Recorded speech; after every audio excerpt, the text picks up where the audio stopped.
ci Sénégal man Ahmadou Diop seen fidèle chroniqueur hebdomadaire ak seen serviteur moo leen di nuyu ci sunu waxtaan wi ñu tuddee xew-xewu réew mi ma leen koy defal bu soobee yàlla bu ma fi yàlla bàyyee bu leen fi yàlla bàyyee talaata bu nekk à partir de 17h GMT heure de Dakar soit 19h heure de Paris xam ngeen ko du leen ko jaawatle ñu leen koy defal à travers les ondes de notre radio Sunu Kër FM, la première radio panafricaine nekk ca Californie muy sunu radio exceptionnelle bu mag bi de renommée internationale kon xam ngeen na tey talaata 18 août 2020 sunu émission bi nu tuddee xew-xew réew mi day gën a am solo du ma tàyyi di ko wax sunu réew mi day li fi nekk jaaduwut dañuy xam noppi tëj sun gimiñ dafa mel ni que sax dañuy xaru te yàlla diglewut loolu li ko waral lenn la kii nga xam ne moo fi nekk moom day digle cangaay waaye buñ ko seetloo ba seetlu ko umput kenn mësta set dafa tilim taq rib xam na ko sax moom ci boppam duma tay di ko wax la répétition est pédagogique am réew lëmm kenn du ko dénk baadoola baadoola boo ko dénkee am réew lëmm waasom lay fal ak askanam ndax day fuuy te day bew amut kaddu te workat bu mag la waaye nag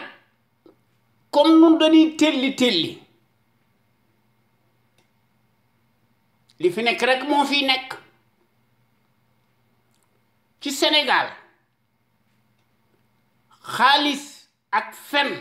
mooy fale waaw waaye nag moom fen na ba jàll dëgg du fale du ay discours mooy fale du empathie bëgg sa réew jëriñ sa réew xam sa réew loolu du fale ci Sénégal kii nga xam ne moo fi nekk ci ay tappale la nekk ndax mooy nekk daggu bitim réew ñooñu lay sibooru waaw parce que dafa masa nekk ci charte impérialiste muy Macky Sall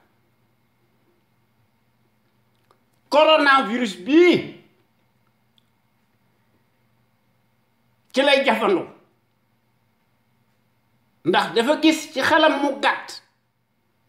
ne dafa war a nekk un alibi mu koy daganal alors que moom ci boppam moo nekk son corollaire tigi muy Macky Sall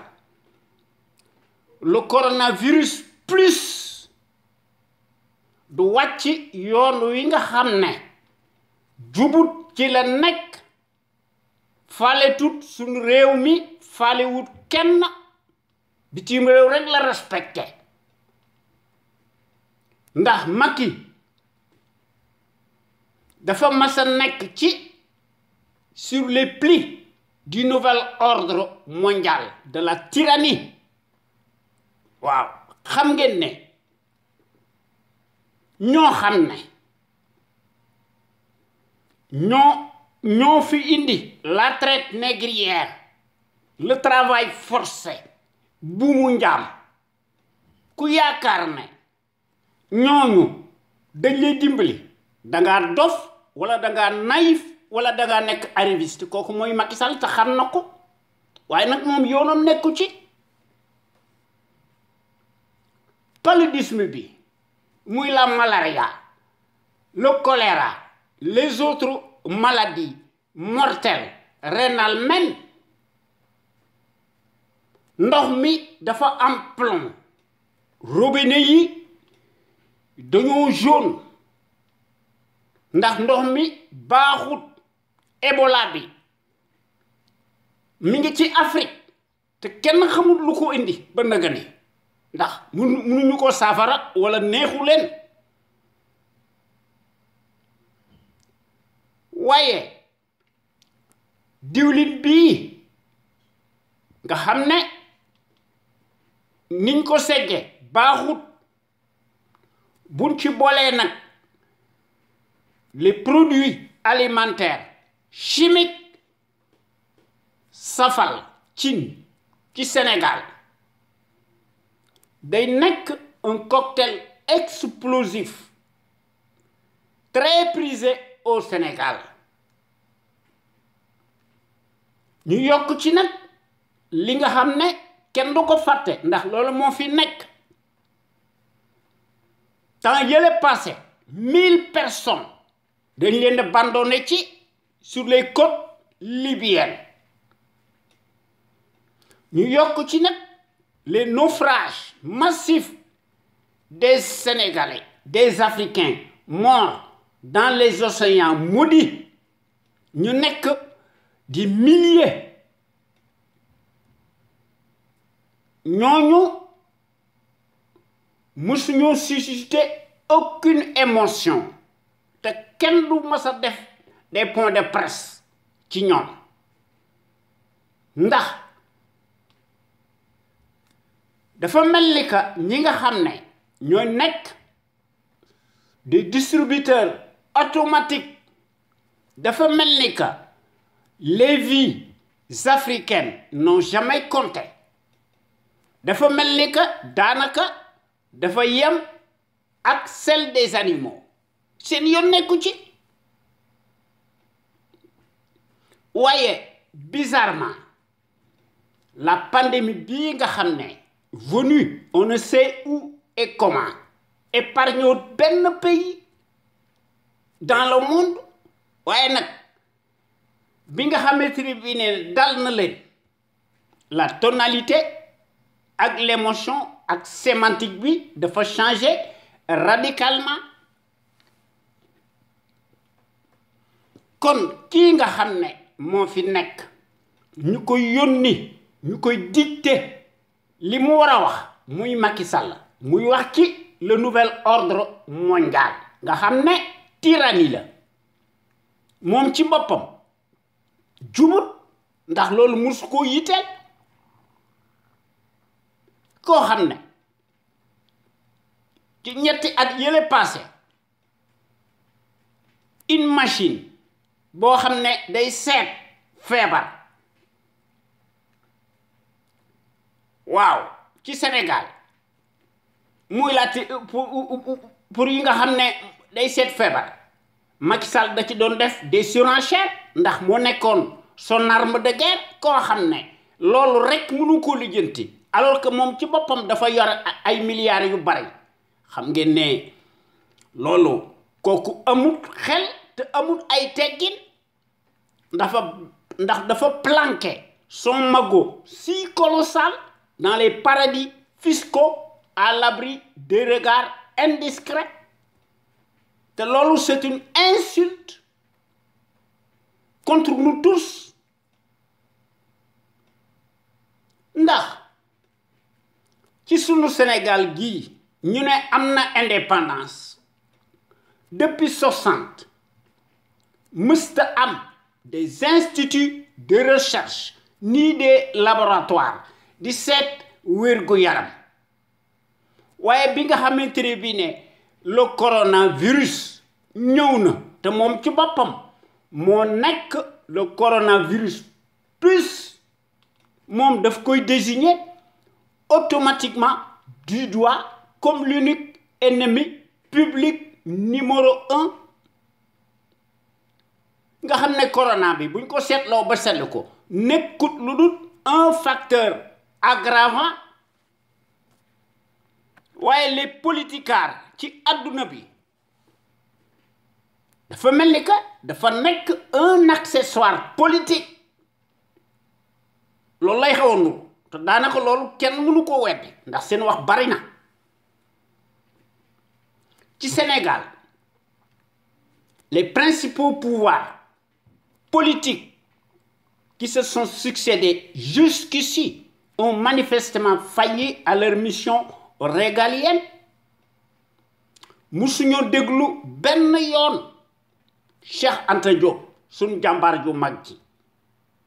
le kamit panafricain grand savant scientifique égyptologue historien le plus élevé de tous les temps ndax amuñu gis-gis seen bopp rek ci la ñu nekkuñu ci leneen waaye kii nga xam ne moo fi nekk te doon wax ne rupture totale léppam day leer li fi nekkee daal mooy des nominations hystériques par des décrets présidentialistes inflationnistes automatiques lui servent de gouvernance bancale ethnique muy le potentat Macky Sall daf koy nier sax vertement kon ci Afrique des élites corrompues nihilistes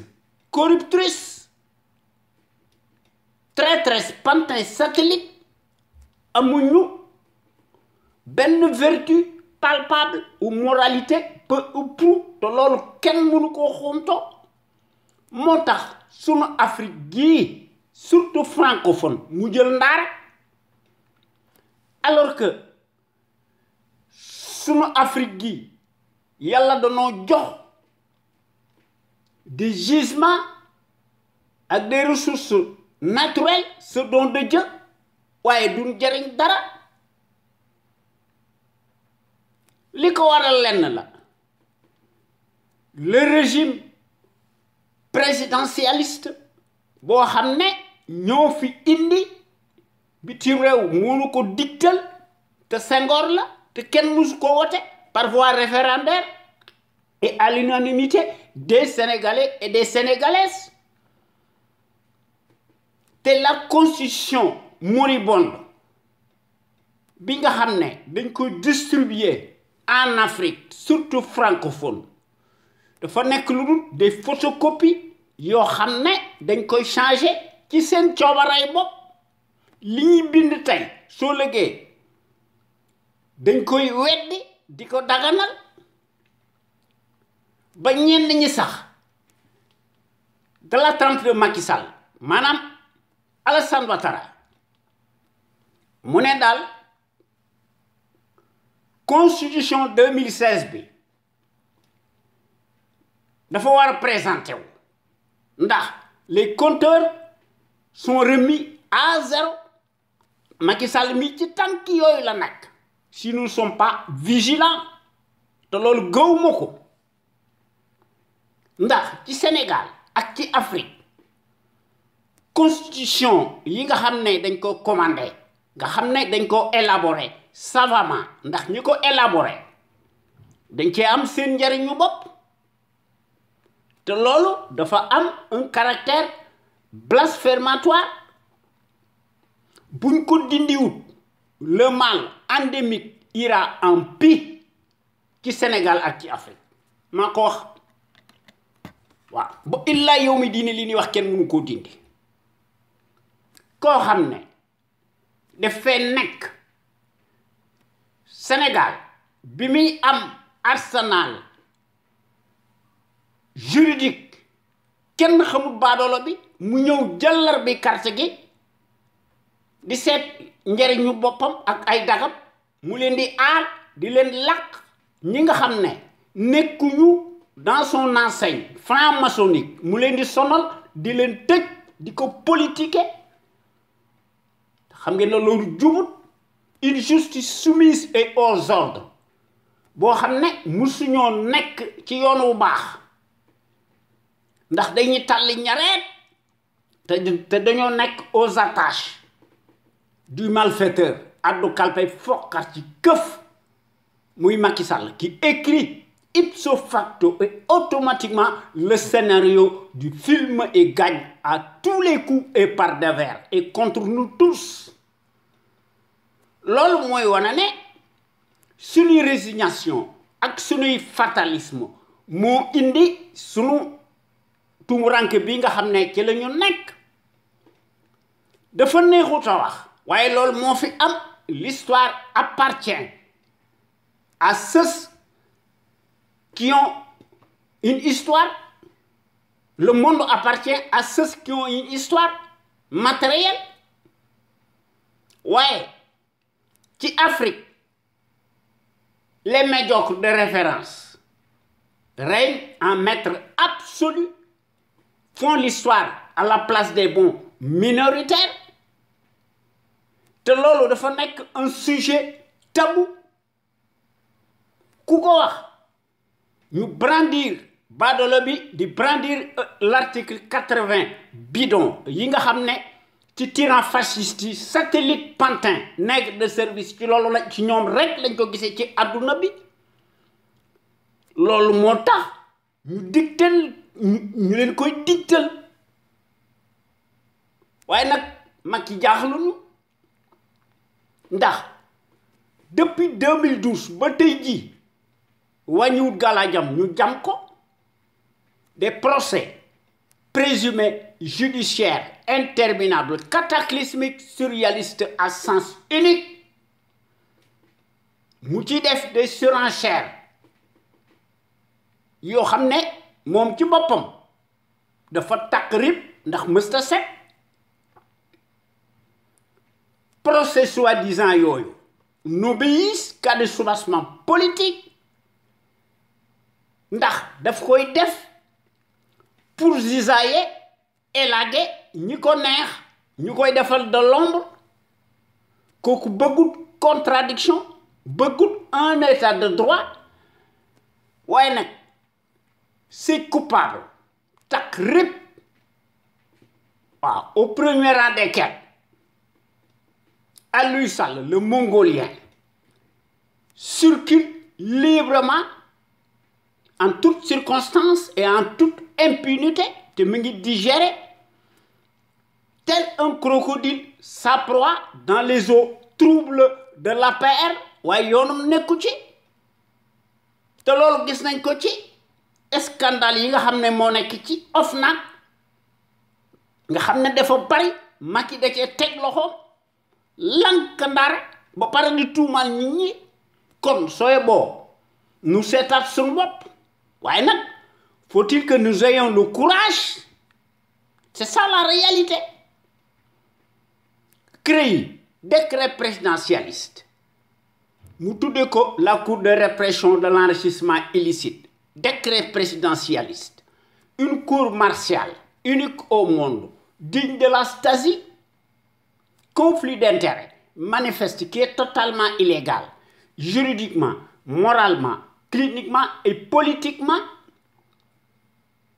une arme politique de guerre confiscatoire à la démocratie et aux libertés fondamentales de conscience kooku mooy bien entendu le prédateur tribaliste tonitruant autocrate de la mécanique des décrets présidentialistes inflationnistes yoonam nekkul ci moom à chaque situation exceptionnelle da ciy jafandu waaye sunu Sénégal gi nos hôpitaux dañoo mas a nekk des mouroirs à ciel ouvert waaye le dictateur n'en a cure il n'en démord jamais nous tympanise bu su yàlla sàkk nos oreilles à longueur de journée en toutes circonstances et en toute impunité waaye nag ay dangam maanaam sa cohorte de canailles alignés tondus bu leen bandi xuriko se font soigner tous notamment en France golo di bay babu di dunde kon Macky mësta am benn yoon un iota de patriotisme ni de panafricanisme encore moins de civisme kàddoom jëru dara waaye nag dafa bëgg sucré wu ci sur la pandémie mortelle ci koo xam ne danga sàcc ba doyle lakk ton mago muy le multirécidiviste multimilliardaire des postes de nomination nga xam ne Macky Sall moo ëpp xaalis fuuf les présidents des pays développés ndax pays développés ak les pays riches du benn waaw Afrique dañoo mas a am ay ressources ñoom rek ñoo ko am ci àdduna bi ëpple ko fi waaye du leen jariñ dara te li ci gën a doy waar soo seetloo pays yi nga xam ne dañoo am or bu bari or boobu fuñ ko jële ndax seen dëkk day mësta am or nuñ ko amee xanaa kon de 45 ba naga ni ak ci colonialisme lañ ko amee te loolu doy na kiimaan loolu moo tax ñu tumuranke kon suñu Sénégal gii ñuy wax ne un gouvernement du peuple par le peuple et pour le peuple li fi nekk kay mooy te kenn du ko xumtoo nanu wax ci un capharnaüm ou un amas de cafards et de vers de terre tribaliste qui koy jiite mooy évidemment le caïd putschiste clinquant clanique né l'homme de la surcharge pondérale dit l'entonnoir colonial ou le caniche de l'Occident né de Kobandoum de la démesure et la débauche dont l'immoralité n'échappe plus au commun des mortels par sa lâcheté inégalable nga xam ne bés bu yàlla sàkk même ci corona bi day taxawaalu di def ces éternels conseils ministériels bidons muy indi ses propres lois bi nga xamante ni bii nag jàttal na nit ñi kooku tey dañ ko war a appliquer normalement la même loi la même fatwa boo xam ne ay la yéwén bu fi démocratie amoon noo kus néew kooku day éterniser wu en prison pour le reste de sa vie ñu jox ko des circonstances aggravées ndax day bénéficier ipso facto et immanquablement d'une peine incompressible de 30 ans et plus pour moult crimes financiers, économiques et perte de ses droits civiques supposés. Macky Sall place am mësta nekk au palais waaye à Rebeuss c'est ça la réalité loolu moo tax suñu Sénégal gi dellu ci ginnaaw en arrière de 100 ans waaye nag comme d'habitude yéen waa Sénégal ak sénégalais ak sénégalaises yi nekk ca biir réew ma ak sénégalais ak sénégalaises yi nekk ci bitim réew ñu leen di tuddee les sénégalais de l'extérieur suñu jàmbaar yu mag yi maa ngi leen di nuyooti di leen sant te di leen gërëm te di leen sargal ci déglu bi ngeen ñuy déglu bàyyi seen yitte yépp kon gàcce ngalama yéen waa Sénégal amu leen morom noo ngi jox njukkal aussi tous nos auditeurs ak suñuy auditrices góor ak jigéen mag ak ndaw fàttewuñu kenn te noo ngi sant aussi suñu jàmbaar yu mag yi muy le meilleur sentinelle ci Sénégal nga xam ne gor yi bu ñu def seen waxtaan te nu bokk ci ñu tuddee ko l'info autrement ñu koy def altine ak alxames à partir de 16h GMT heure du Sénégal gor yi yemuñu ci loolu ñuy tollanti ñu ciy def des audios très audibles toute la semaine sans répit gor yi gis ne mbir mi dafa nekk une question de fibre patriotique de pédagogie d'abnégation de dévouement et d'altruisme ñuy mettre en lumière les mystifications du label menteur professionnel mécréant franc-maçon dans l'âme fàtte na li taxoon ñu fal ko ci 2012 dans des circonstances totalement exceptionnelles inédites ñu faloon ko à défaut et par dépit ndax ci jamono jooju sénégalais yi ak sénégalaises yi dañoo contrôle Abdoulaye Wade loolu rek la waaye nag wane wutoon ne Macky dafa am un programme politique cohérent bien ficelé loolu la waaye nag moom ci boppam danoo wan ginnaaw depuis 8 ans te ëpp na te kooku ci Afrique donc lañ ko gisee koo xam ne li ngay wax tey balaa ngaa tëdd ci sa lal weddi ko alors que pays yi nga xam ne dañoo civilisé ñu leen wax na leen ñaari mandat ngay am kooku kenn du ko discuter ci pays yooyu waaye nag suñ réew mi ak ci Afrique ça se discute en palabre bañ koy daganal constitution moribonde yi nga xam ne dañuy wone ne ñoom ñaari mandat la ñam ñi nga xam ne ñoo koy élaborer maanaam le dictateur ñoo koy jëkka weddi kon naka la ñuy def léegi ba xam waaye nag suñu réew mi wax fi dëgg day indi tuumuranke ndax dëkk bi li fi nekk jaaduwut dëkk boo xam ne 90% presque ou plus même dañ ne ay jullit lañu alors que alxuraan dafa wax ne rien ne change chez un peuple si ce même peuple ne change pas ce qui est en lui-même waaye nag noonu dañuy xam noppi et au nom d'un masla boo xam ne ñenn ñi ñoo ciy gañe ndax dafa mel ni que dañ leen di jox ay sucette ñu noppi ñoom dafa mel ni que dañoo am ascendance sur la majorité candide di xoslu yoo xam ne dañoo mas a nekk ci kay waaw waaye nag le minable le potentat il s'est lamentablement métamorphosé en changeant comme si rien n'était muy le kleptocrate des horloges agitateur traître teigneux en place addu kalpe foqar ci tanaan maa tey amul benn mérite muy Macky Sall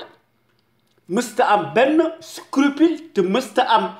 benn empathie te mësta am benn lueur d'humilité ou de moralité peu ou prou xam na ko il laissait lui-même dans son fort intérieur qui est en totale putréfaction. Macky Sall est un accident de l'histoire. Macky Sall est plus dangereux qu'une enzyme du ma tàyyi di ko wax waaye nag koo xam ne toute sa politique daf koo teg ci ay tappale ci ay combine waaye nag fen na ba jàll di utiliser lâchement les moyens de l'État di tukki di wisaare di ger di ko daganal waaye gor yi nga xam ne daal ñooy wax à travers les ondes de notre rajo sunu kër bu sunu waxtaan wi pare muy l'info autrement dañuy tollanti samedi bu nekk ñu indi beneen waxtaan ñu tuddee ko en toute objectivité loolu doyut ñu indi beneen waxtaan ñu tuddee ko la voix des jeunes maanaam baatu ndaw ñi ak yoonu ndaw ñi ñoom ñépp ñu ciy indi seeni réflexion remarquable prodigieuse nga xam ne dañoo mas a nekk de gros calibre yoo xam ne kenn du leen corrompre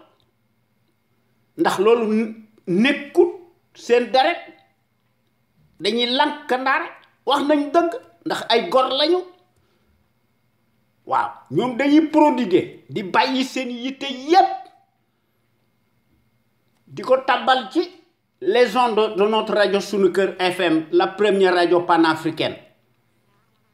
muy sunu radio exceptionnelle bu mag bi de renommée internationale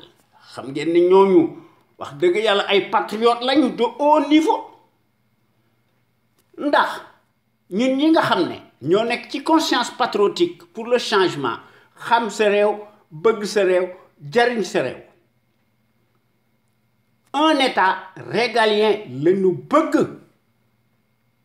koo xam ne soo gisee lu ñaaw lu néew ko bari waroo am looy tiit wala looy ragal te waroo am une épée de Damoclès boo xam ne muy peser sur ta tête waaye badolo bi daf koy tere te loolu doon naqarlu démb ci à la place de l'obélisque kooku c'est un franc-maçon tigi ndax moo koy incarné waaw ndax dëgg nag mënta nekk ay fen un véritable contre-pouvoir libre indépendant souverain la ñu bëgg un état de droit la ñu bëgg sans la liberté kenn mënta tabax dara lu jag ay kii fi nekk day di addu kalpe di foqat ci nga xam ne moo nekk l'envoyé spécial colonial attitré en Afrique et accrédité à Dakar moom day casserole mi bari na lool ak ay dagam ndax depuis 8 ans sans répit danoo nekk ci dans une république des scandales surréalistes ubuesques boo xam ne dans laquelle une dictature qui tourne à plein régime intégralement négationniste d'apartheid s'accommode en permanence nga xam ne ci ay parjure ci la ñu nekk guddi ak bëccëg waaye ñun ñi nga xam ne ñoo nekk ci CPC loolu bokkut ak suñu vision de la démocratie sunu Sénégal gi lu ñu mën a wax dafa mas a nekk un grand pays historique au point de vue du savoir pluriel et de la morale éternelle en puissance waaye la servi bii nga xam ne mooy daggu tubaab yi ndax c'est un mercenaire du moom rek toute l'Afrique des élites de pacotille assujetties au pré-colonial au pré-carré colonial ci loolu la ñu nekk ndax dañ leen di wommat di leen brider ñu leen di digtal li ñu war a wax ak li ñu warut a wax ak li ñu war a def ak li ñu warut def waaye nag du leen digtal mukk loo xam ne mooy avancer le Sénégal ndax loolu fas yéene wuñ ko def ndax ki la yilifoon démb teg la jaam kooku xam nga ne du la mën a dimbali c'est ça la réalité waaye nag Macky Sall le champion de la rupture aléatoire et de la corruption à haut débit muy le chantre du népotisme et de la pagaille ah démb de coow bari woon na lool waaw ak une certaine presse qui s'est déchaînée pour un oui ou pour un non et de façon péremptoire abusive sur l'ancien régime bu Abdoulaye Wade qui en avait naturellement pour son grade ñu ko doon traiter de tous les anathèmes du monde et de tous les péchés waaye bi pënd wuree gis nañu jikkoy saay-saay yi nga xam ne moo nekk ci ñoom ndax la même affluence répugnante démb dañoo xiifoon lool mel ni bant ah léegi de dañoo noppalu ñoom de dañoo noppi di sëgg waaw di rafetal di jaay baadolo bi ndax dañoo changé seeni peau waaye nag dañuy garder seeni nature ndax dañuy crypter nag les discours du menteur professionnel politique muy Macky Sall ndax Macky Sall bu dee gën a ger de plus en plus les ñi nga xam ne dañoo am des consciences abîmées ah la même servilité dañuy rafetal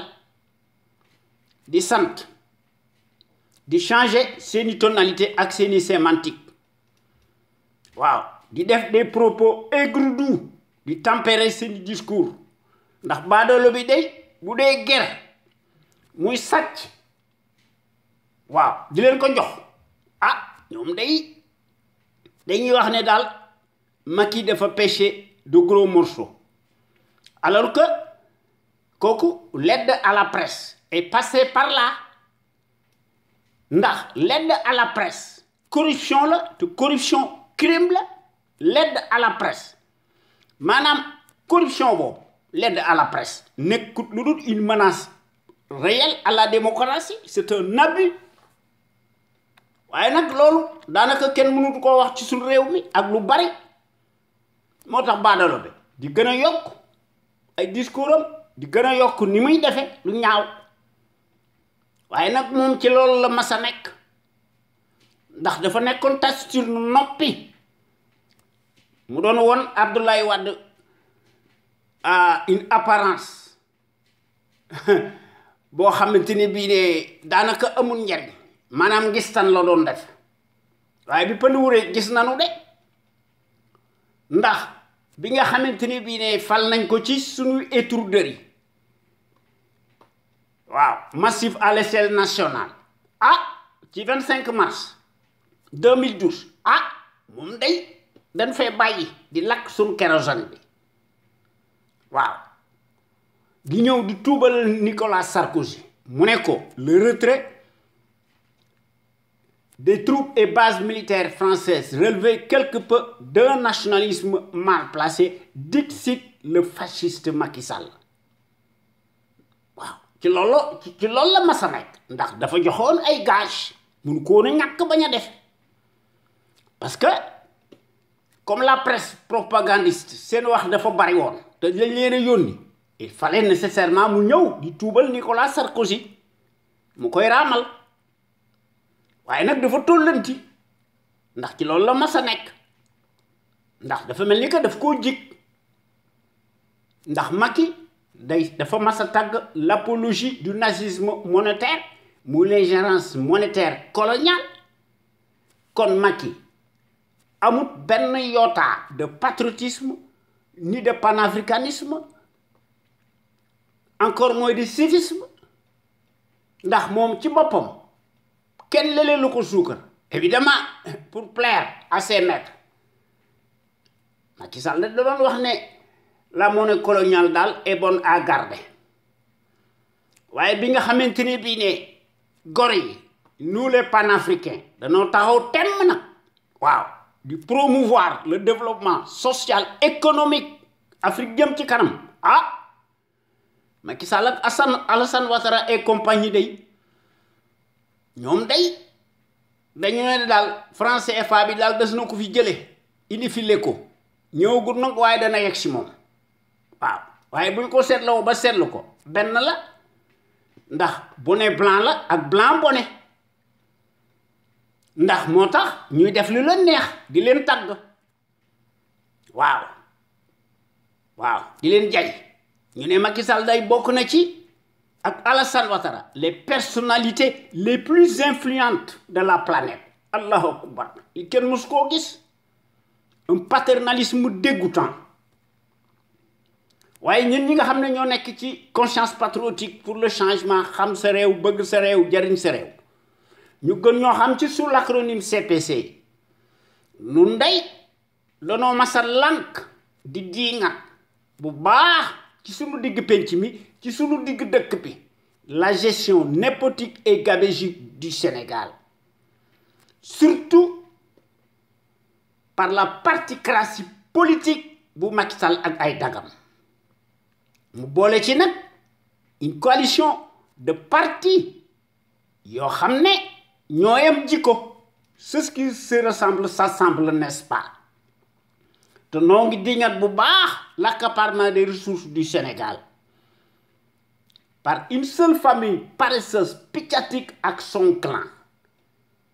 Macky tànn leen ñoom rek di leen jagleel des postes de haute stratégie yoo xam ne buñ ko seetloo ba seetlu ko dafa nekk un corporatisme uniquement ethnique mu takkal leen daggal leen poste yu gën a kawe dans toutes les structures de l'État vassalisées jusqu'à la Ligue du Sénégal. Comme si les compétences et les expériences des CV bidonnés de Ramassi se mesurent scandaleusement et bruyamment à l'aune des mêmes patronymes particuliers visiblement bien sonnants. Kooku mooy la conviction surréaliste surannée du négationniste Macky Sall qui foule du pied bés bu Yàlla sàkk les affaires de la cité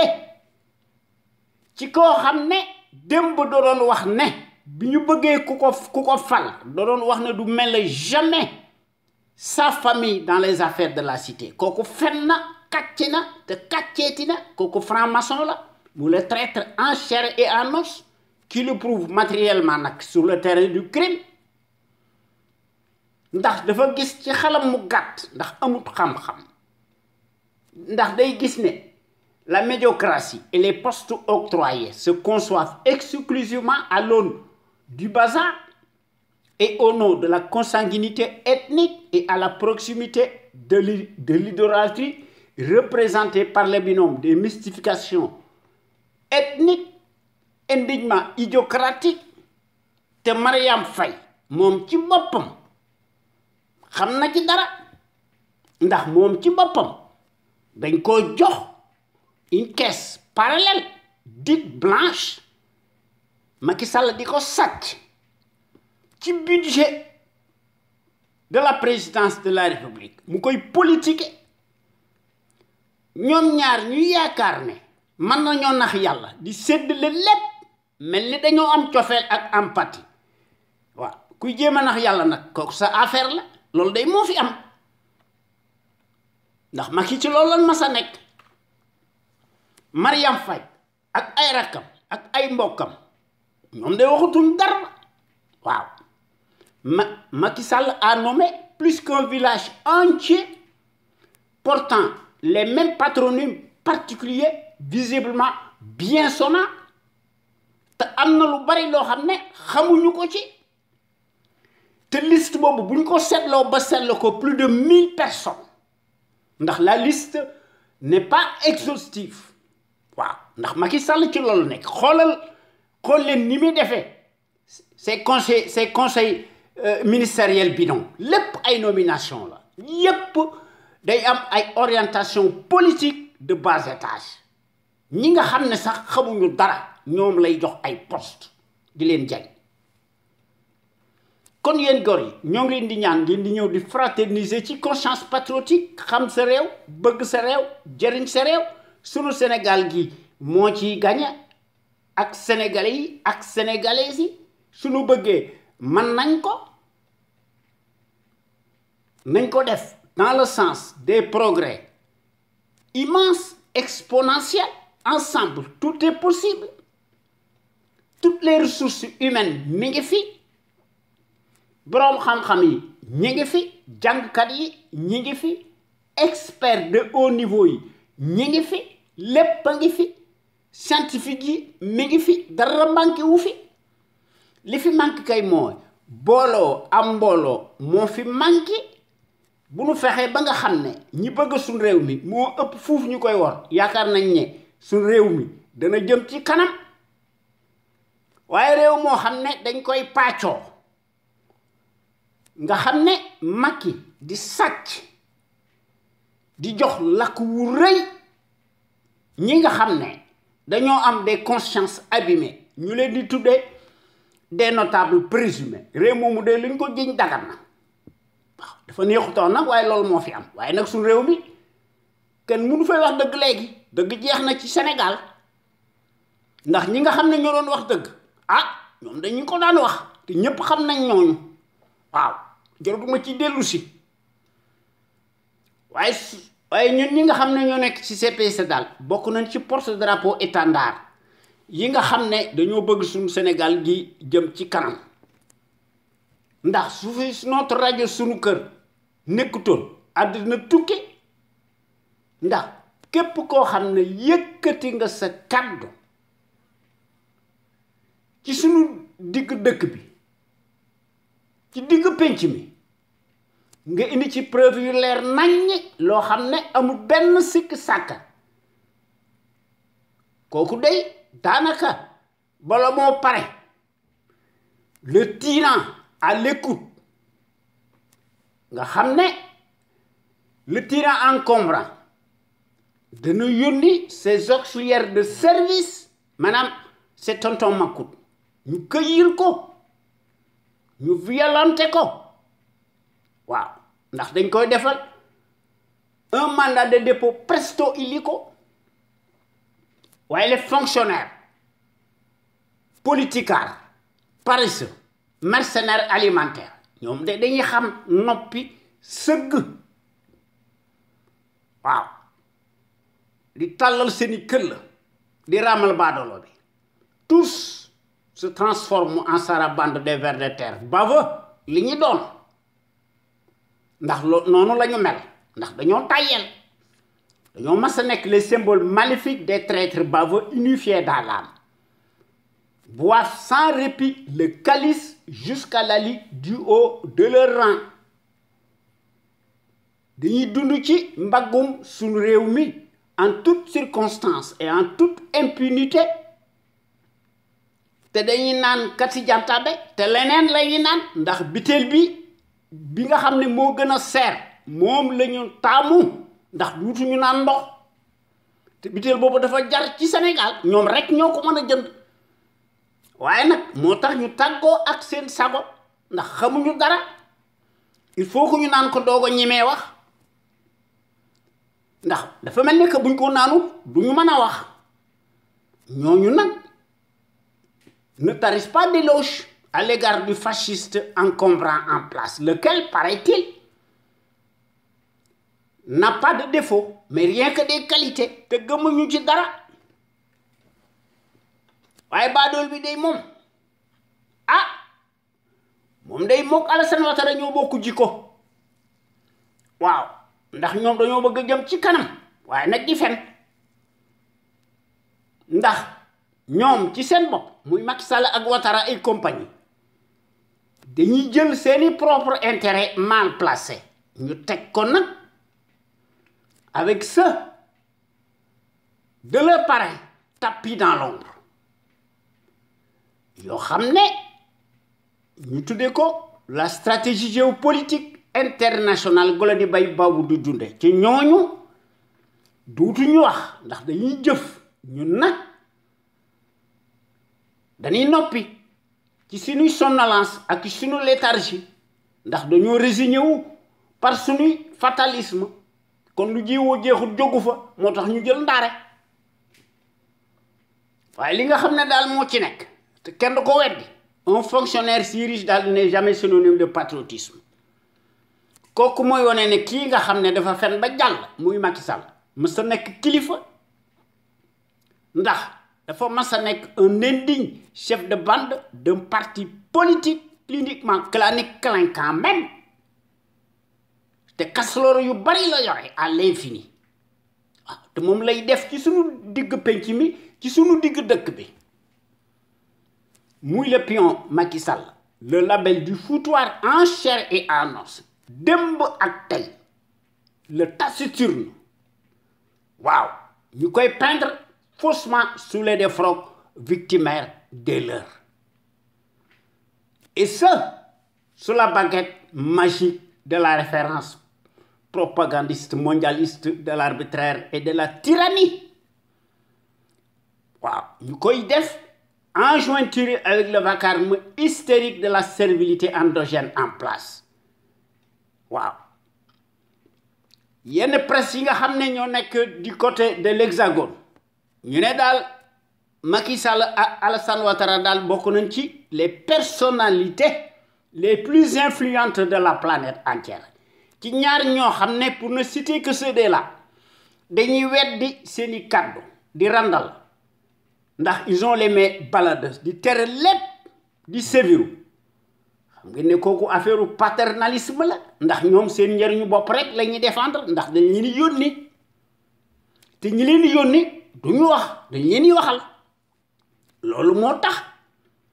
le larbin bii nga xam ne moo fi nekk de jouer comme jamais sur le piano américano-français waaye nag fàtte na li taxoon ñu fal ko ci 2012 waaw ndax yoonam nekkul ci à nos attentes pressantes sociales urgentes même il passe tout son temps à sévir contre nous tous ndax de restreindre drastiquement davantage la liberté d'expression te kooku gis nañ ko ci la loi fasciste liberticide du code de télécommunication yëmul ci loolu muy gën a acheter les consciences abîmées présumées notables d'erreur mu tollati di commander bés bu yàlla sàkk du matériel de répression tout azimut à sa clientèle préférée nga xam ne ñoom dañuy sant xam ngeen ne ñoom duñ ko mas a critiquer kon kooku jaaxaluñu ñu ne Macky bokk na ci les personnalités les plus influentes de la planète entière loolu ay wax la rek waaw waaye nag les populations sénégalaises siphonnées astiquées ñu leen di considérer comme un matelas financier ñu leen di cribler d'impôts et de taxes de toutes sortes ñooy fay bor bi te bor bi dis na gan na te yet wi nga xam ne moo ñuy duma noo koy jënd te loolu ci Afrique dong lañ ko gis ndax yeneen pays yi nga xam ne daal dañoo am une histoire glorieuse ñoom day suñu amee lu leen naqare qu'il neige qu'il vente quelle que soit la puissance matérielle ci seeni dëkk dañuy génn ci seen digg dëkk ba waaw di ko wane bu baax nag de manière que même les décideurs politiques amuñu lu dul le choix de reculer waaye nag noonu loolu du fi am ndax suñu dëkk bi la police gendarmerie dañoo am la gâchette facile parce que dara du leen ci fekk parce que amuñu considération ci ñi nga xam ne ñoo leen di fay sax ci seeni impôt waaye nag loolu moo tax su réew mi tardé loolu tax na ba nga xam ne ñun ñi nga xam ne ñoo nekk ci conscience patriotique xam sa réew bëgg sa réew jariñ sa réew dañoo considérer ne daal suñu réew mi nu nu mën a def il faut que ñu teg ko ci yoonu bu baax waaw ñu def ko nag en action matérielle de manière que suñu Sénégal gi soit maître lépp loo xam ne de lui-même lépp lu muy def mu def ko ci coobaray boppam ndax c'est à ce prisme là que sunu Sénégal gii war a retrouver sa dignité et sa plénitude ak son rayonnement boo xam ne lépp lu muy def mu def ko ci coobaray boppam mu gis ci njariñam nga xam ne tout le peuple sénégalais en bénéficie ñu topp ci tànk yi nga xam ne ci la nation émergente yi nekkee te loolu duma tàyyi di ko wax ndax la répétition est pédagogique. Hier comme aujourd'hui, depuis 16 ans, notre radio sunuker.com, qui est à l'avant-garde et à la pointe du combat juste et pour l'émergence du Sénégal, debout et fier de l'être. Sunu radio bu mag bi day musta nekk ci les chantiers battus ndax sunu radio bu mag bi day proposer du neuf ndax day briser les tabous te day bousculer les idées reçues te day innover nag boole ci te loolu lu am njariñ la ndax suñu rajo bu mag bi day populariser la démocratie ndax mës sa nekk ci benn yoon les conventions surréalistes de l'établissement s'inscrit nag dans sa trajectoire révolutionnaire qui évolue dans le bon sens des valeurs et des progrès immenses, exponentiels, salutaires et indispensables pour que nous soyons capables d'assurer le destin de notre pays sur des bases voulues, en toute logique, en toute indépendance et en toute conscience. ndax nag n'en déplaise à la pestilentielle apérisée, notre média est devenu comme jamais un phénomène de société. Reste nag le seul à aborder librement les sujets les plus variés qui sont considérés comme la loi de l'omerta, en particulier nag la gouvernance politique, bancale, énigme ethnique que les médias serviles du service public ña fa nekk ñoo fa massa nekk te duñ fa jóg wala ay yet moo leen fay jële ñoom dañ leen di jay di leen takkal ndomboy tànk yoo xam ne yàlla xam na ne musuñu koo am ni de près ni de loin ñoom day ñi ngi sant bu baax ci ñoo xam ne ñoom dañoo am des CV bidonnés de ramassis Macky Sall di wone ne ñoom rek ñoo fi mën a jàng te xamuñu dara Macky di leen accorder des largesses immenses incommensurables cey li nekk ci suñu dëkk bi li kenn musu koo gis waay mbir mi doy na waar te loolu gis nañ ko ci la maison présumée de la presse bi nga xam ne Abdoulaye Wade moo ko indi woon te loolu gis nañ ko ci le journal APS te loolu moo am ci RTS la radio télévision Racine Talla Macky Sall te loolu moo am ci le journal Le Soleil jant bi waaye ñoom dañoo nekk ci pénombre di ko rafetal ndax yaa xam mbay day xar ma te day saaga sax léegi waaye nag xam na li tax muy saaga ndax day jinax day bu dee tëkk muus booba ñag ba moo fa jege waaye noonu loolu jaaxalunu ndax ñoo xam ne ñoom ñépp tous portent les mêmes patronymes visiblement bien sonnants loolu kenn mus koo gis tous muy média privé yi ak public ñoom ñépp tous daanaka majoritairement tous arrimés et deviennent de facto des instruments alimentaires politicards soumis aux ordres monopolisés par le pouvoir tortionnaire calamiteux usurier même nga xam ne dañuy xam noppi di sëgg ñu leen di jox ndigal ñooñu musuñoo am benn iota de patriotisme ni de panafricanisme encore moins de civisme moo tax su réew mi tardé waaye nag su rajo bu mag bi day quoi qu'on dise mooy mottali ndëgg-tëg baadoole yii nga xam ne les politicards ak seeni surga waaw ak seeni journalistes de la sarabande waaw ndax su rajo bu mag bi day def des innovations tant par la qualité des informations qui sont largement publiées à travers notre site sunuker.com que par les analyses pertinentes des sentinelles sénégalaises nga xam ne ñooy wax ci suñu rajo bu mag bi la première radio panafricaine l'avant-garde du civisme et du patriotisme te loolu noo koy def en toute humilité wax dëgg yàlla te loolu lañ gëm te loolu dafa nekk une exclusivité de notre site sunuker.com ak suñu rajo bu mag bi de renommée internationale nekk ca Californie. Vous ne trouvez nulle part ailleurs de telles informations capitales utiles, les plus importantes, si diverses et variées,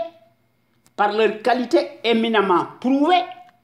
surtout nag celles qui relèvent incontestablement de la géopolitique qui contraste parfaitement avec la platitude manifeste de la servilité en place. nga xam ne jubuñu ndax dañuy fen ñuy embellir de plus en plus ba ci ëppal le bilan si chaotique du négationniste ethnique révisionniste et dont l'immoralité malodorante sans égal exceptionnelle et substantielle à son taux d'ADN te loolu wax dëgg yàlla jaaxalunu de la part nag d'un professionnel menteur profanateur mécréant franc-maçon qui ment plus qu'il ne respire. Sunu Sénégal gi du mas a génn ci tumuranke bi ak ci pénombre bi ak di géppi infernal bii nga xam ne bàllolo bi moo nu ko teg depuis 8 ans nuy sëgg di xam di noppi par suñuy couardise ak ci suñuy fatalisme ak ci suñuy résignation. Il faut que nous nous régler le compte du traître Macky Sall en chair et en os, himself, et sa bande de fruits alignés, tout engraissé par les deniers de l'État. Macky Sall di guerre, di sàcc di leen ko jox. Waaye nag suñu rajo bu mag bi, un panel d'intellectuels, d'hommes et de femmes, ñoom ñëpp tous, sans exception, de gros calibre, doués en matière grise, s'expriment librement, en toute logique, en toute connaissance de cause et en toute conscience, démontrent, magistralement, c'est une capacité intellectuelle, ndax dañoo mas a nekk des têtes bien pleines, ndax ñoo décortiquer, di décrypter l'actualité nationale et internationale. Ndax dañuy font part aussi de leur expertise sur les produits toxiques, chimiques, notamment les faits divers scientifiques, sanitaires, sociaux, religieux, politiques. Sans oublier les incivilités patentes dont sont coupables les politiciens véreux qui ont manifestement failli à leur mission régalienne. Ndax bés bu Yàlla sàkk dañuy ubbi di gën a ubbeeti la boîte de Pandore à certains citoyens sénégalais par leur manque de conscience se soulagent publiquement et piteusement aux abords des bâtiments lu jëwoo jeexul jógu fa ndax dañuy roy ci politiciens mercenaires yi nga xam ne amuñu kàddu te workat yu mag lañu. Kon yéen góor yi soyez donc plus nombreux ngeen di déglu góor yi wax ci à travers les ondes de notre radio sunuker.com, la première radio panafricaine nekk ca Californie. Ngeen indi seeni xalima ak seeni audio te dara nu leen ci fekk des na ko publier bu soobee Yàlla inshallah. Mu nekk sun radio bu mag bi la plus populaire qui reste nag comme jamais l'éternelle cheville ouvrière des sentinelles sénégalaises, aux vérités implacables, aux bras d'acier inachetables, et qui font constamment preuve d'analyse pertinente sans complaisance, ne souffrant d'aucune ambiguïté sur la chose publique au Sénégal. Muy sunu réew mii nga xam ne soo oublié l'actualité politique bi da ngay ruus te da ngay jommi ndax actualité politique bi day senn te day siit duñu xam fan la ñuy commencé ak fan la ñuy tere tellement que mbir mi dafa gën a marqué wu de plus en plus dañuy seet di segg li nga xam ne mënuñu ko ñàkk bañ a wax ñu wax ko waaye bu ñu bëggee wax lépp duñ ci génn nag wax dëgg yàlla. Kon ñun ñi nga xam ne ñoo nekk ci conscience patriotique pour le changement xam sa réew bëgg sa réew jëriñ sa réew li nga xam ne daal ci la ñu taxaw temm ndax ndox du bàyyi yoonam danoon fexe ba unir rassembler autant de patriotes sénégalais ak sénégalaises autour d'un idéal commun. Pour cela nag ñu ñëpp dañ ci war a am suñuy détermination ñu indi ci suñu fibre patriotique indi ci civisme ku ne indi ci sa xalaat bu rafet ñu boole ci nag la démocratie participative à l'échelle nationale mu nekk loo xam ne di indi dynamisme pérenne ñu boole ci nag la volonté politique muy la clé de voûte boo xam ne de chaque sénégalais ak sénégalaise nga xam ne sunu Sénégal gi nekk le phare de la démocratie plein développement économique politique militaire financier am fi sunu Sénégal gi du jëgaani fenn nga xam ne sunu réew mi dañoo war a nationaliser toutes nos ressources vitales pétrolières et gazières ndax pays yi nga xam ne dañoo am fayda ci loolu la ñoo mas a nekk te dara du leen ci fekk te kenn du leen tiim ci suuf tey te kenn du leen tiim ci suuf ëllëg ci seeni espace aérien ak terrestre kenn du ko jéem a fouler du pied sax kon suñ soldat su baax si yi nga xam ne dañoo bëgg a liggéeyal suñu réew mi ñu jox leen des moyens yu takku extensibles ndax ñu mën a assurer nag la sécurité de nos frontières aériennes et terrestres et la circulation des biens et des personnes ndax ku lay dimbali day ëmb sa sangal te loolu gis nañ ko ci Mali ay nag ki nga xam ne moo fi nekk muy yagari ñu koy yónni te moom setut muy digle cangaay nga xam ne finalement ñoom dañuy def solidarité ci seen biir ndax ñoom ñëpp daanaka ay franc-maçon lañu ci CEDEAO loolu moo fi am leneen nekku fi ndax ñoom ay dag lañu moo tax Afrique tardé waaye nag kenn du ci wax turu Cheikh Anta Diop day le visionnaire hors pair, l'éternelle figure de proue charismatique, le gros calibre homme d'honneur, le kamit panafricain. Mom day téré mi du jeex ndax ci loolu la massa nek bimu fi joggé yalla nako yalla xaré aljana muy Cheikh Anta Diop mom de da daan massa wax né l'Afrique day doit opter pour une politique de développement scientifique et intellectuel et y mettre le prix. Sa vulnérabilité excessive des 5 derniers siècles est la conséquence d'une déficience technique. Le développement intellectuel est le moyen le plus sûr de faire cesser le chantage, les brimades, les humiliations. L'Afrique peut redevenir un centre d'initiative et de décision scientifique. Au lieu de croire qu'elle est condamnée à rester l'appendice, le champ d'expansion économique des pays développés. Waye classe Macky Sall gi day ñom bu ñu bëggé ku leen fal day dañuy yoré lam yu rasax waye bu leen falé day dañuy régu ci 6 bi de lank waaw di ñu tourner le dos waye nak ci bitim réew ci lañuy jafandu waaw motax accord de défense yi de leen arranger ndax accord de défense yi defuñu ko pour aar réew mi dañ ko def pour aar saay si nga xamné addu kalpe la ñuy def la trempe de Macky Sall ak seeni famille te ñu leen ko dictel ñoomit dañ ci am njariñ golo di bay le babu di dundé lolu motax may di ngat bu baax ci suñu digg penc mi ndax dafa nek notre combat légitime dañu wara réformer impérativement le régime présidentiel prédateur ñu remplacer ko par un régime parlementaire bi fi nekkon te Mamadou Dia doon ko jité ndax mo nekkon le président du conseil ndax ci jamono yoju Senghor nekkuton ludul un président bo xamné dañ ko doon rafetal rek poste symbolique dong la won comme niko Italie défé waaw ak yenen dëkk yi ak Allemagne que sais-je encore waye de leneen lu mëna def dal day nekk ludul un coup d'épée dans l'eau sun dëkk bi nañ ko tabax gën ko redémoler wat ko ñu indi ci nak des principes démocratiques et des institutions fortes inviolables respectées nak par des patriotes sénégalais ak sénégalaises imbus de la fibre d'honneur waye li nga xamné mo doy war ci Afrique say si nga xamné day yoré lam yu reuy di def des discours lénifiants et mielleux buñ togué ci 6 bi di woné né ay jambar lañu ñom dañuy def seeni référendum ak seeni constitution yo xamné dañ ñaan légui sax ñaari mandat rek lañuy def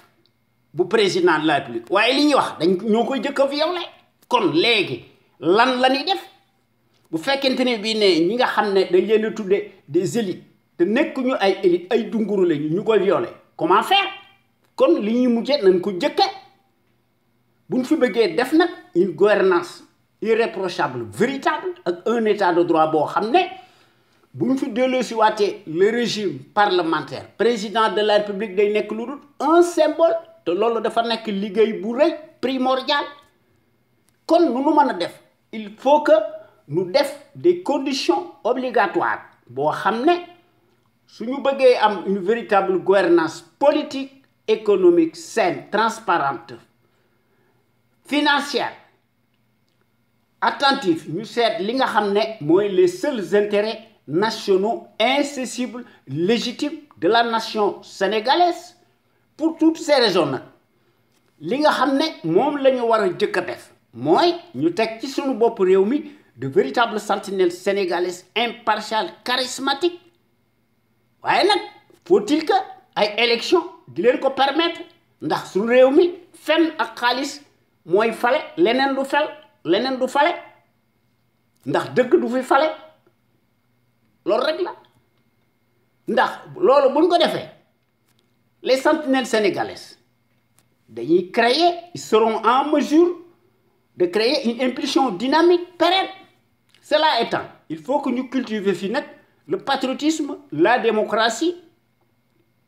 la justice sociale, la justice tout court, l'éthique, l'équité, l'unité nationale en fi, sécurité en fi, te lu ci manki wax deug yalla dara du xew.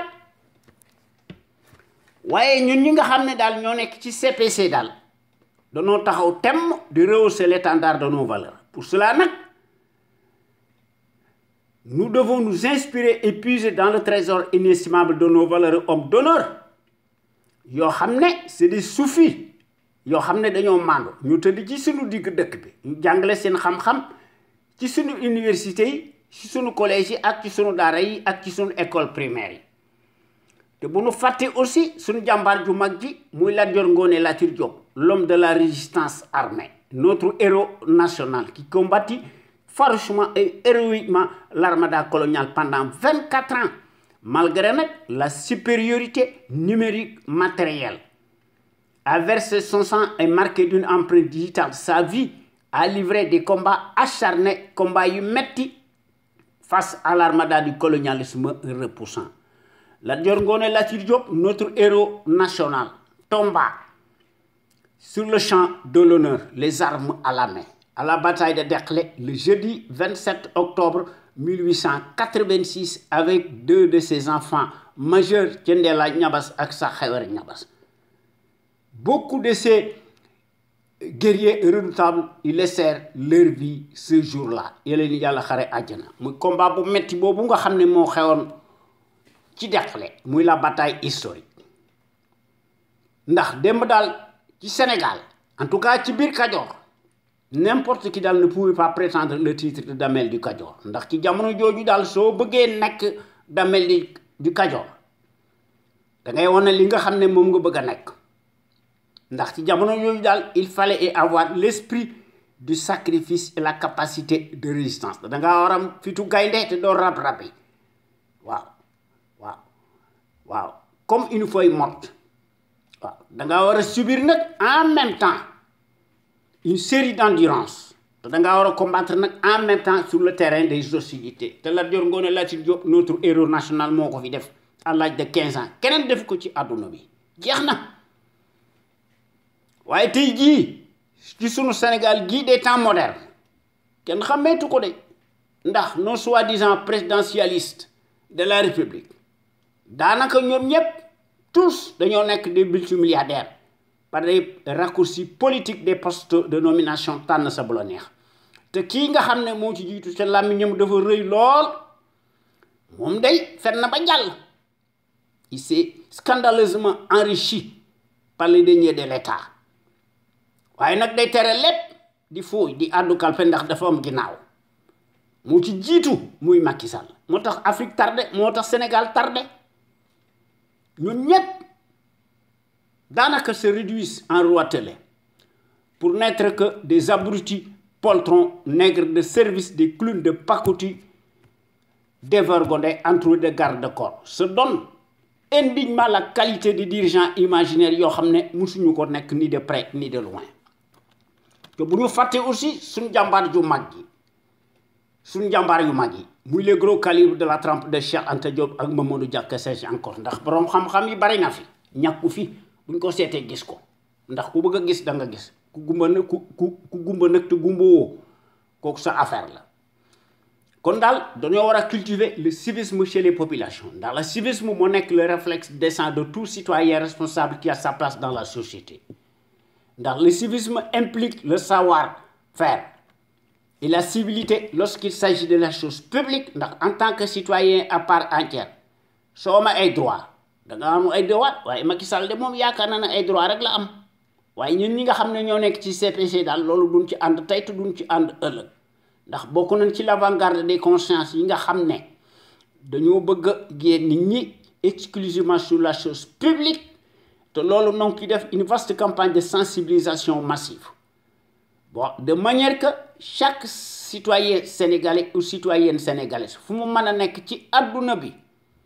ñu seet ki nga xam ne biiram set na ginnaawam set na ñu xam ndeyam ak baayam fan la jànge est-ce que ay waajuram et ses arrière grands-parents ci la ñu nekkoon est-ce que nekkoon nañu ay résistants wala ay traîtres lañu bu ñu seetee nag ba nga xam ne ay la yéwén ay jàmbaar yu mag lañu ah ñu seet ay mbiram gëstu ko loo xam ne kenn amu ci sikki sàkk ñu woteel ko nag librement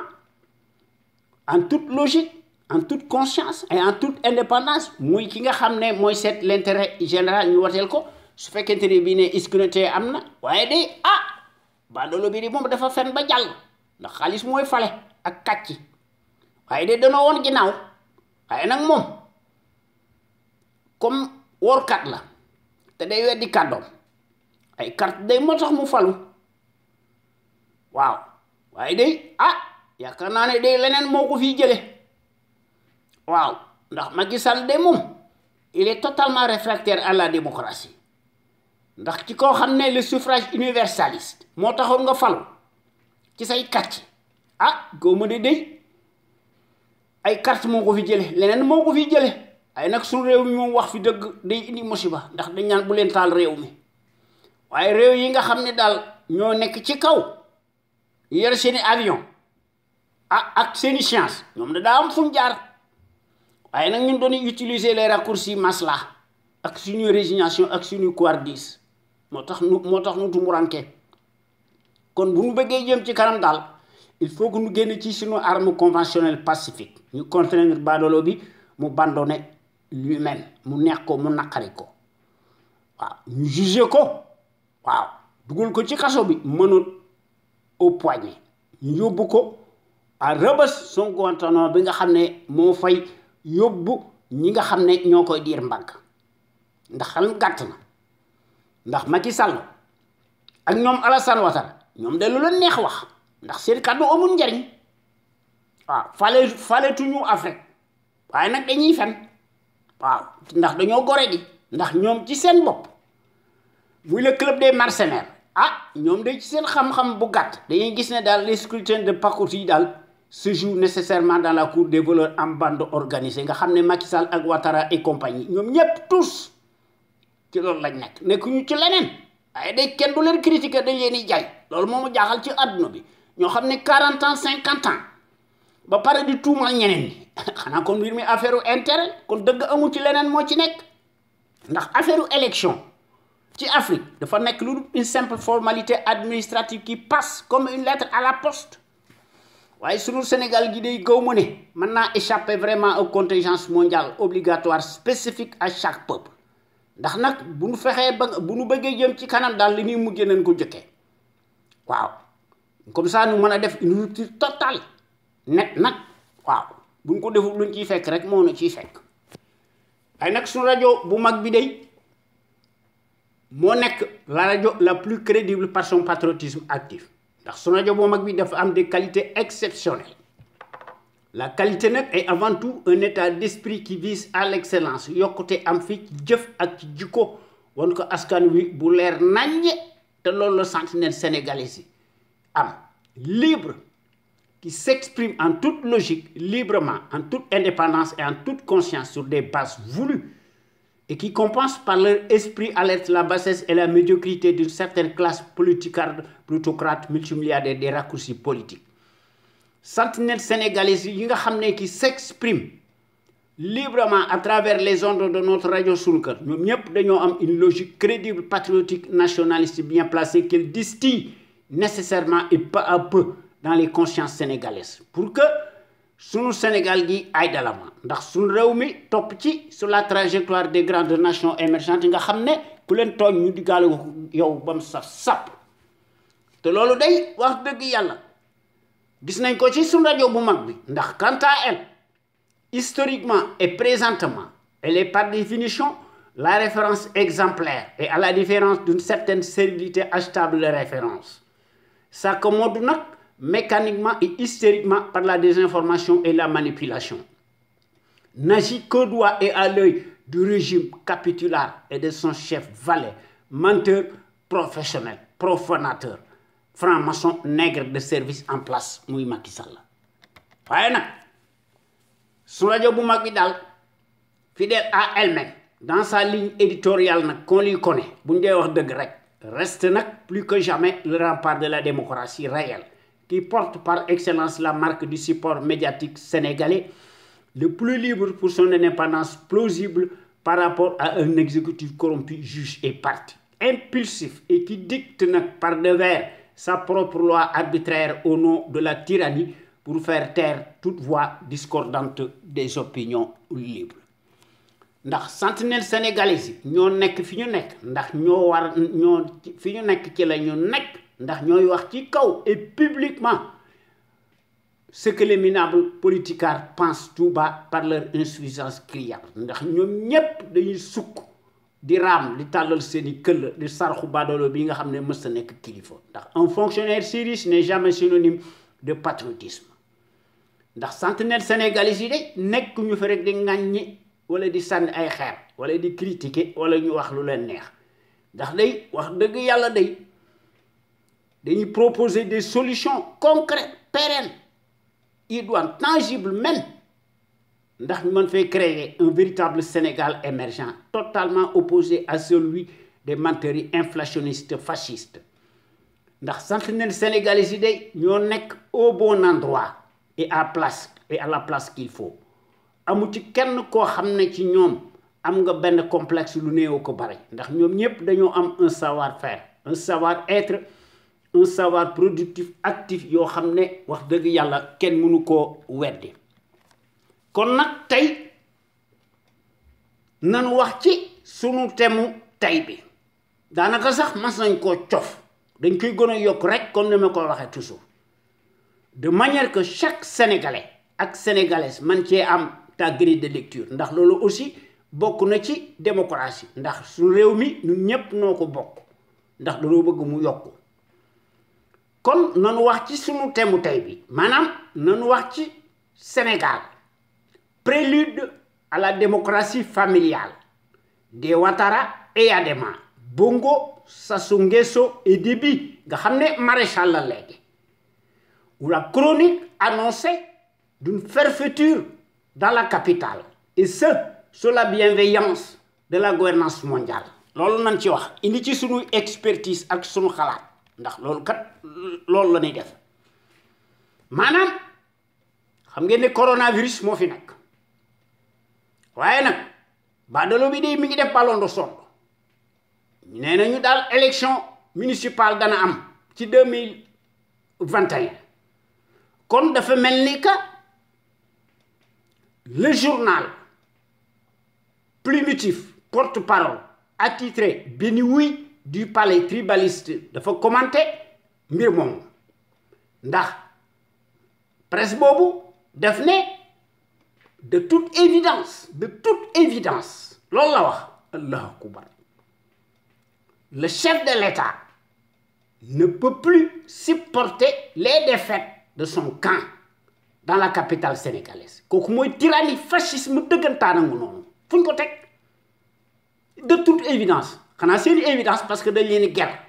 ñooñu presse boobu un pareil journal qui est mouillé jusqu'au cou et corrompu de la tête aux pieds s'écarte volontairement dangereusement et ouvertement de son chemin présumé yoo xam ne mus koo nekk n'est jamais à l'endroit et à la place qu'il faut ñoom ñooy kan fu ñu ko teg et pourtant loolu lañ doon naqar lu démb waaye nag loolu jaaxalunu ndax l'aide à la presse ou la corruption déguisée massive à haut débit n'en est pas une loin de là et passer par là te loolu c'est un crime imprescriptible et plus une réelle menace à la démocratie qu'on le veuille ou non loolu kat moo fi nekk ndax est-ce donc kon mbir moom bu ñu ko seetloo ba seetlu ko est-ce donc la face cachée de la défenestration brutale et indigne contre le calife de la capitale sénégalaise au nom de la politique ségrégationniste d'apartheid Matay a perdu et sa qualité de maire kooku dañ ko zisaye ñu élagué ko ndax dañ ko réduire à sa plus simple expression alors que le prétendu maire de Guédiawaye nga xam ne muy le Mongolien Aliou Sall qui n'a rien obtenu de lui-même circule librement en toutes circonstances et en toute impunité ndax kooku ñuy wax moom rek la ñuy cité waaye bari na fi ndax Aliou Sall tel un crocodile day digère tranquillement sa proie dans les eaux troubles de la terre ndax li tax muy bew c'est parce que dañ ko jox des largesses très légères incommensurables de la part de son frangin qui juge est parti du haut de sa trahison caractérisée muy Macky Sall sur les affaires sur la gestion des affaires de la cité détient par devers la palme de Kumba amul ndey ak Kumba amul ndey Macky Sall loolu lay def waaye li ma ci xaw a jaaxal mooy ci mbir moom ah Wolof Njaay di nee na upp baax na ci laax bu tàng waaw ndax dafa mel ni que nos éternels discours sur le report sine-die des municipales et des législatives ne sont pas tombés sur les oreilles d'un sourd waaye nag mbir mi am na bémol li ko waral lenn la silence radio sur les législatives boo xam ne Macky Sall daf koy privatiser ndax Macky a son calendrier caché comme d'habitude mu koy def pour sa propre cause personnelle mal placée waaw kon nous restons donc orphelins et sur notre faim et pour cause puisque le verre contenant un verre est à moitié plein. Plus grave encore, le planificateur des manières aléatoires usuelles ne compte jamais dévier d'un pouce de sa trajectoire totalitaire qui lui colle à la peau. Quoi qu'il arrive, veut à tout prix et absolument réécrire davantage le même scénario du film.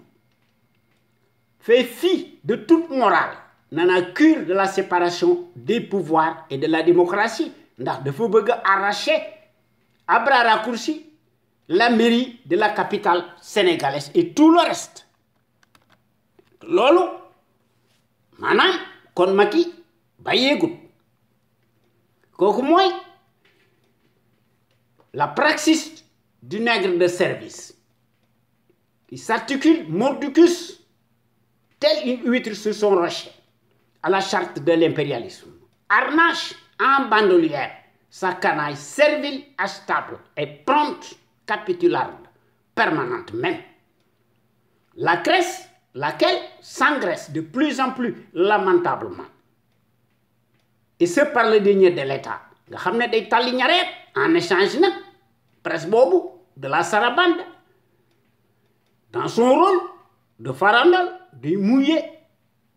le maillot joue bassement son rôle dévolu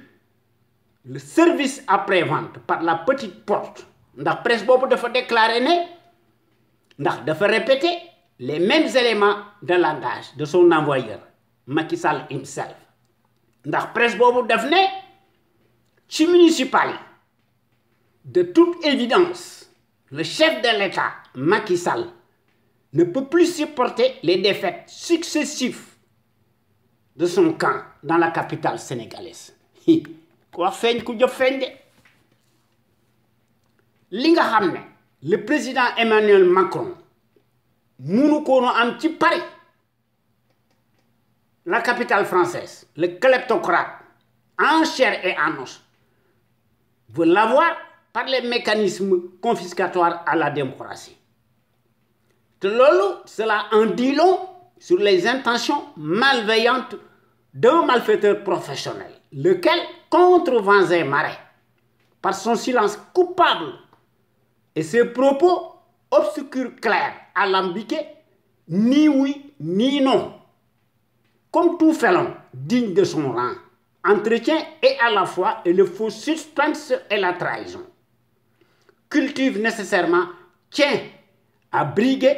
un troisième mandat présidentiel à l'horizon 2024, même illégal. dana ko def te doo dëgg kenn critique ko waaw te seen wax bari woon na dem ñi nga xam ne ñoo nekk des distributeurs de la démocratie kenn déggatu leen ci àdduna bi ndax ci Côte d'Ivoire bi nga xamante ni bii ne Alassane Ouattara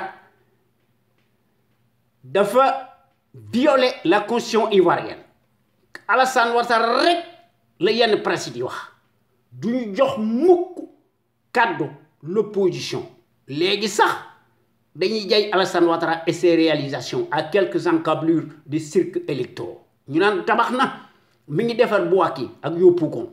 mbir mi doy na kii man kon gën a laate am na ci xajj ak seet am na ci les états n'ont pas d'amis mais rien que des intérêts kon li ma doon wax ne en effet je ne cesse de le répéter souvent et à maintes reprises dans mes chroniques. Tout pouvoir abusif pour être charismatique contrôle la presse et par définition totalitaire. C'est le cas de Macky Sall. Car celui qui contrôle la presse de la Sarabande alignée contrôle tout le pays, n'est-ce pas? Comme face à cette période particulière de la crise sanitaire, l'histoire donne raison à Malcolm X, l'icône musulmane afro-américaine, emblématique, charismatique, le visionnaire intellectuel. Mon doon wax ne si vous n'êtes pas vigilant, les médias arriveront à vous faire détester les gens opprimés et aimer ceux qui les oppriment. Ah, c'est un discours prémonitoire. Ndax sa vérité divine tombe comme un coupeau, comme un couperet face à la gouvernance mondiale. Alors que les dictateurs africains,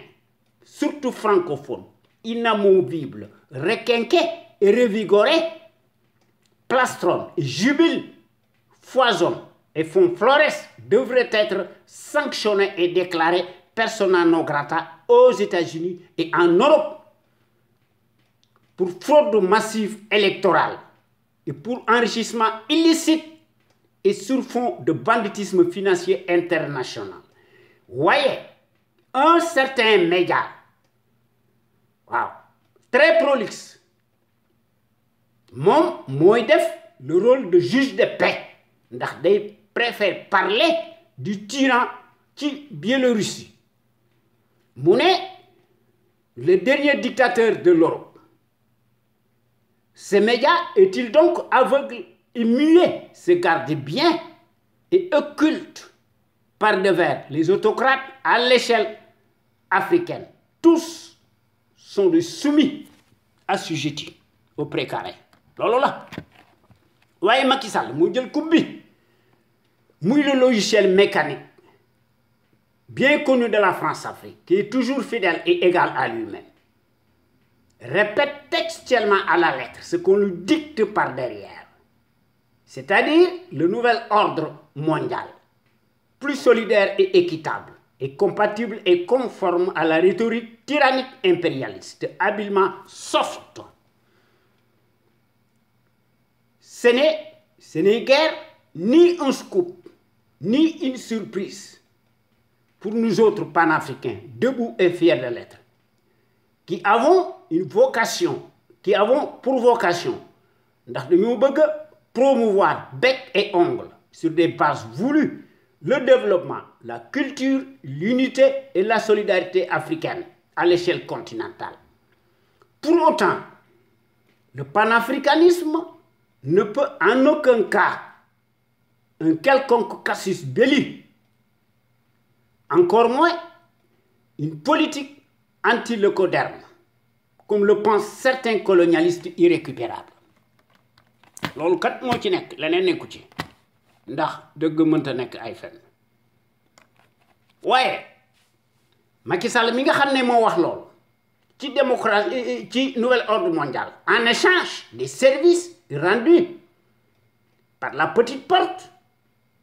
à l'instar de la galaxie satellite Pantin à laquelle Macky Sall bokk na ci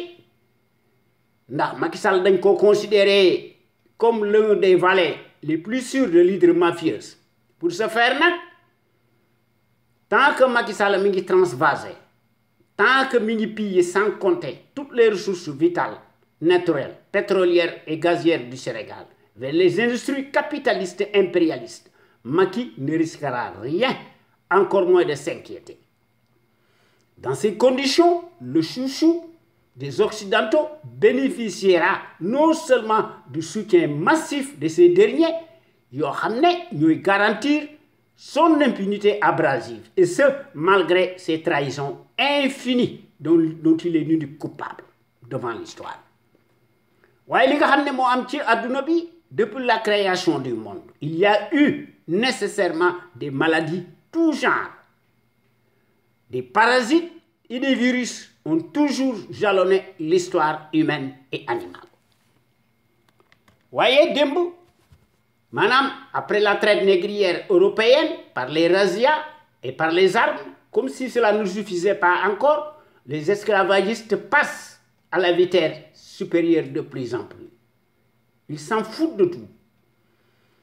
Et pour justifier les justifiables, ne tenant que sur une ligne de crête, c'est-à-dire le colonialisme, qui disait bien son nom, était suivi du travail forcé, qui est ce crime imprescriptible contre l'humanité, a permis le développement, la création de leurs banques et leur industrie et l'électricité. Et sur l'autel d'une soi-disant mission civilisatrice salvatrice monnaie, à qui on a donné par le mépris abyssal en même temps un caractère illégitime subliminal. waaye li nga xam ne moo nekk ci adduna bi à ce jour rien absolument n'a véritablement changé, car l'histoire elle-même se répète toujours et reste constante.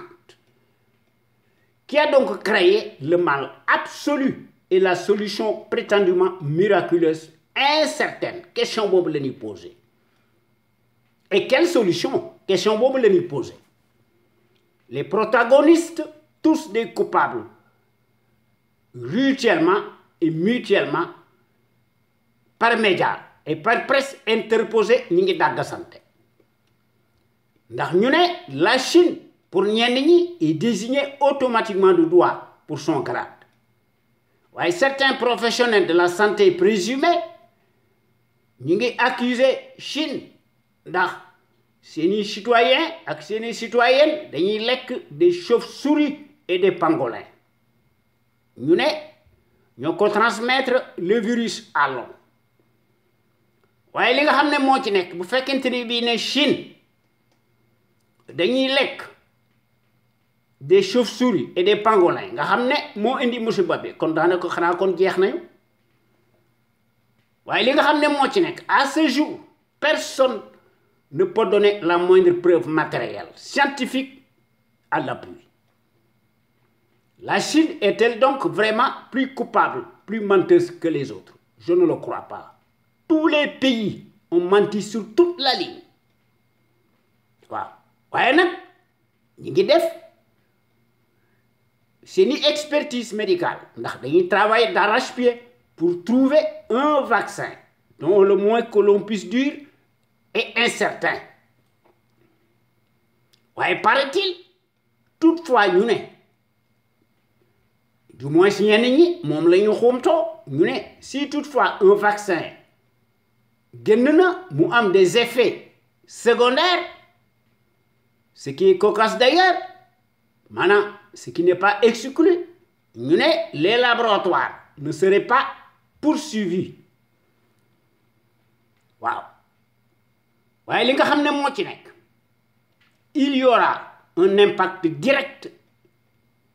du virus, waaw notamment nag dans les pays du sud comme le Sénégal. waaw ndax ñooy passer en première ligne ndax en vérité les plus faibles, c'est-à-dire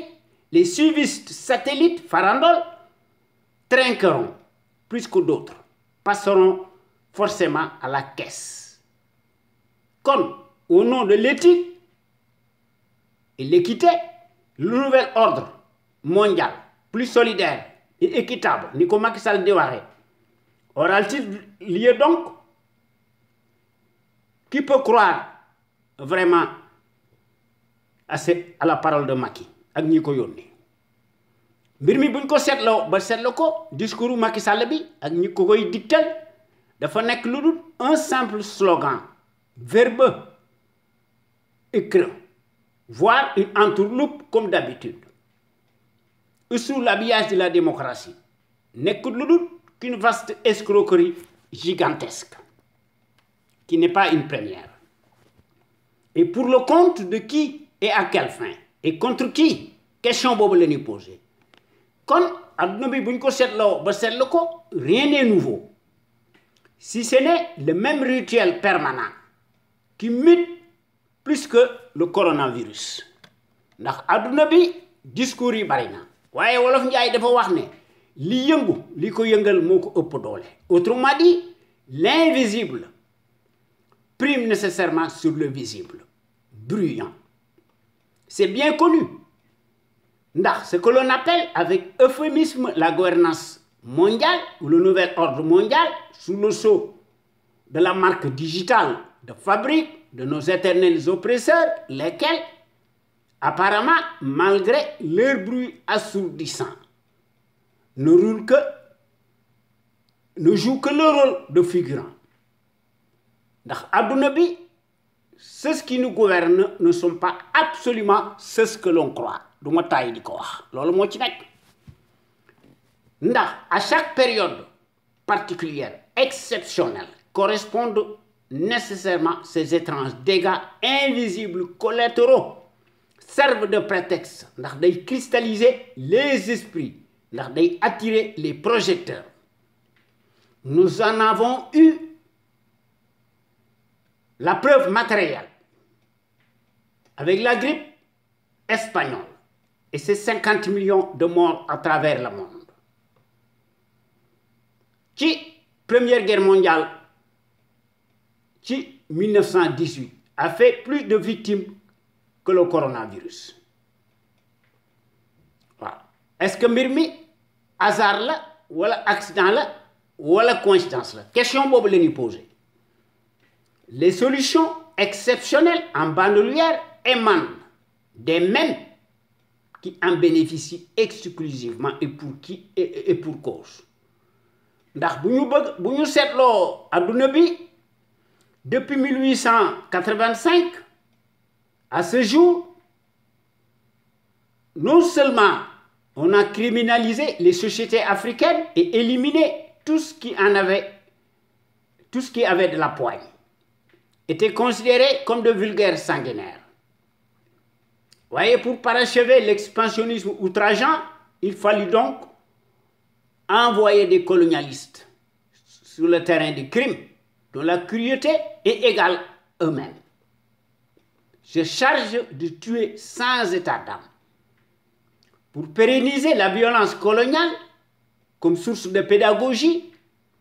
les mêmes érigent leur propre statut à l'échelle continentale africaine, sous occupation à ce jour. On démantelait et divisait toute l'Afrique en zones d'influence, en mettant les uns et les autres sens dessus et dessous sous le contrôle des mêmes. Ndax, au lendemain de la Première Guerre mondiale, de la Deuxième Guerre mondiale, l'Europe et les États-Unis détiennent exclusivement le droit de veto, à la seule fin de dominer pour toujours et durablement le monde, mirent sur pied leur propre concept, qui consiste à créer unilatéralement par eux-mêmes et pour eux-mêmes des instituts financiers internationaux impérialistes capitalistes pour aller de l'avant. Te loolu gis nañ ko depuis 2010. Pour la première fois, 5 pays qui sont considérés comme les plus forts de la planète entière par leur puissance atomique se réclament automatiquement la soi-disant communauté internationale maanaam bi nga xamante ni bi ne fàdd nañu Laurent Gbagbo le tigre royal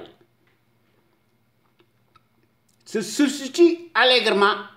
à la place de 188 pays, décide de tout et les force à accepter leur dictat. Kooku mooy le nouvel ordre mondial boo xam ne dans une certaine mesure n'est qu'une tyrannie dans les faits qui parlent d'eux-mêmes. Kon boo gàññi maa ngi leen di jox rendez-vous talaata bii nga xam ne moo ñëw incha allah ci sunu waxtaan wi tuddee xew-xew réew mi di leen koy defal à travers les ondes de notre radio Sunu Kër FM la première radio panafricaine muy sunu radio exceptionnelle bu mag bi jërëjëf merci.